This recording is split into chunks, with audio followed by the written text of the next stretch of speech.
सोने का वो क्या गए अपने घर गए और घर जाने के बाद में उनके मन में आया यार रोज यही मुकुट पहनते रहते हैं हमारे यहाँ इतने, क्योंकि पांडवों ने बड़े बड़े राजाओं को जीता था, सबके मुकुटों ने जब किसी राजा को जीतते थे उसका मुकुट छीन लेते थे, हार जाता था वो मुकुट उतार के दे देता था, सबके मुकुट रखे हुए थे। उस दिन दुर्योधन की उस दिन परीक्षित की ऐसी बुद्धि घूमी कि उन सारे मुकुटों के बीच में जरासंध का मुकुट चमकता हुआ दिखलाई पड़ा। तो आज तो ये मुकुट पहनेंगे, बड़ा अच्छा लग रहा है। ध्यान रखना, जूते दूसरे के कपड़े नहीं पहनना चाहिए, क्योंकि जिसके तुम कपड़े या जूते पांव में डाल दोगे ना, बुद्धि भी तुम्हारे अंदर घुस जाएगी, उसकी जाएगी। इसलिए अपने कपड़े पहनो।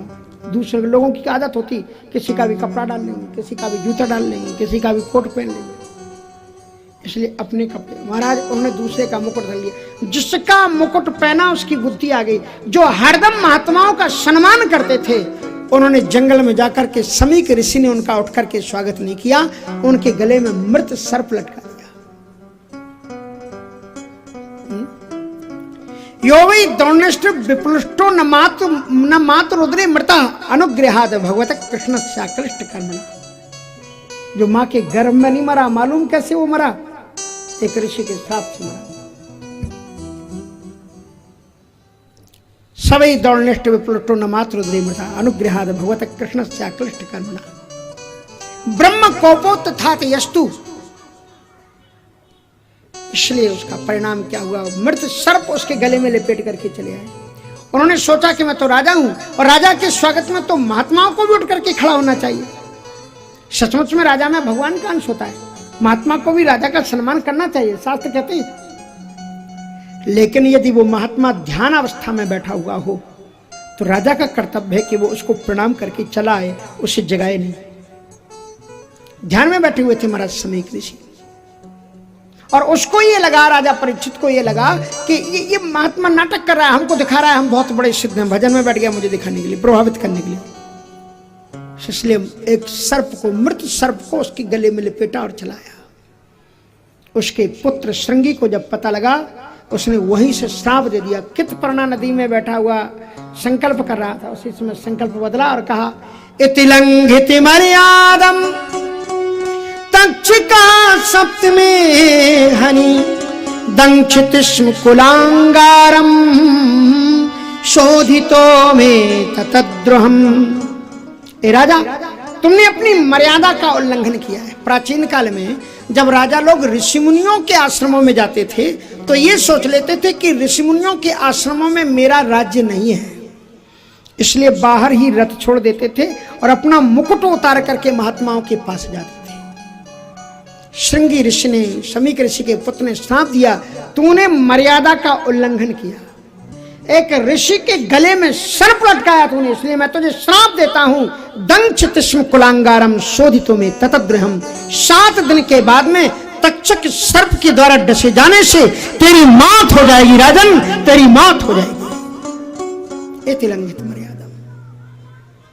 ये महाराज रोता हुआ बालक अपने पिता के पास आया। समीक ऋषि ने आंखें खोली तो देखा बेटा रो रहा है, गले में देखा सर्प पड़ा हुआ था, उन्हें हाथ से उठा करके बाहर रख दिया।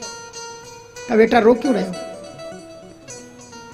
कहा मेरे जैसे पुत्र के होते हुए पिताजी आपका अपमान हुआ, लेकिन मैं भी आपका बेटा हूं, मैंने राजा को श्राप दे दिया है। कहा ठहरो ठहरो, मुझे ठीक से बताओ क्या हुआ है?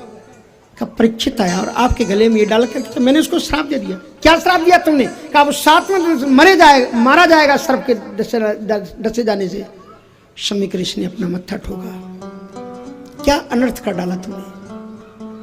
सत्य कहा है, अगर बच्चों के हाथ में तुम पिस्तौल पकड़ाओगे तो किसी ना किसी दिन वो अनर्थ कर डालेंगे। और तेरे मन में जो ब्राह्मण बच्चा होने के कारण तूने जो ब्रह्म गायत्री जप का जो तूने जाप किया, उसका तेज तेरे अंदर में था, उसने गलत प्रयोग तूने कर दिया। एक ऐसे राजा को श्राप दिया जिसने सदैव महात्माओं का सम्मान किया, ब्राह्मणों का, जिसने हरदम पूजा की, हरदम तुम्हारा सम्मान किया।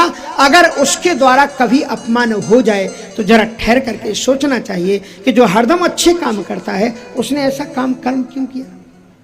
रामचरितमानस में एक ऐसे राजा को ब्राह्मणों ने श्राप दिया जिसमें भगवान ने उनको डांटा कि विप्रहु श्राप विचारे न दीना, विप्रहु श्राप विचारे न दीना, नहीं अपराध भूप कछुकी, नहीं अपराध भूप कछुकीना।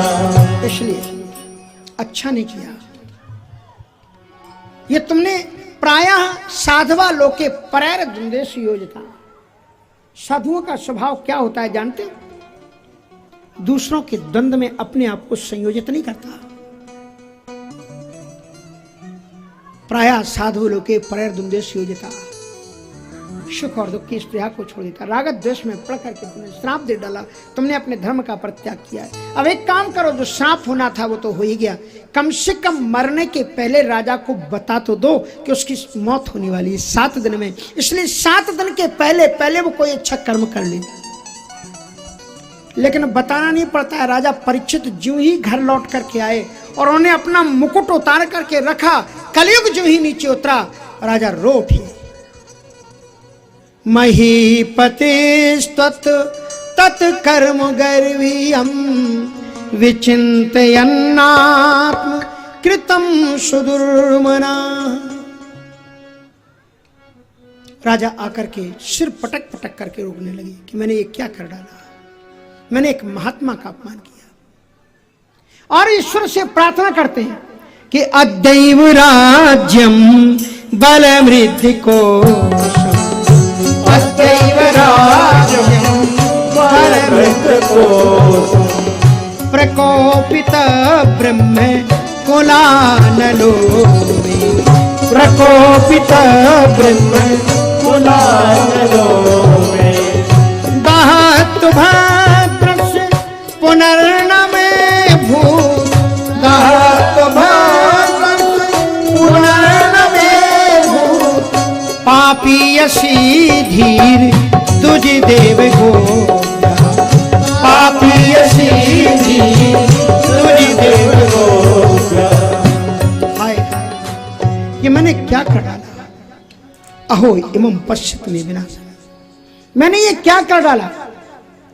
हे ईश्वर ऐसी कृपा करो कि मेरा राज्य पाट वैभव अभी का अभी जल करके खाक हो जाए, ताकि आज के बाद में कभी राज्य के अहंकार में आकर के मैं किसी ब्राह्मण का, किसी ऋषि का, मुनि का कभी अपमान न करूं। अद्दैव राज्यम बलमृद्धकोशं प्रकोपितः। हे ब्राह्मण तुम मुझे ऐसा शाप दो कि मेरा सब को नष्ट हो जाए। वो ऐसा सोच ही रहे थे, तभी तक गौरमुख नाम के शिष्य वहां पर आ गए। राजा को रोते हुए देखा। बोले राजन क्यों रो रहे हो? कहा महाराज मुझसे बहुत बड़ा पाप हुआ है, श्राप दे दो मुझे, हम जीना नहीं चाहते एक महात्मा का अपराध करके।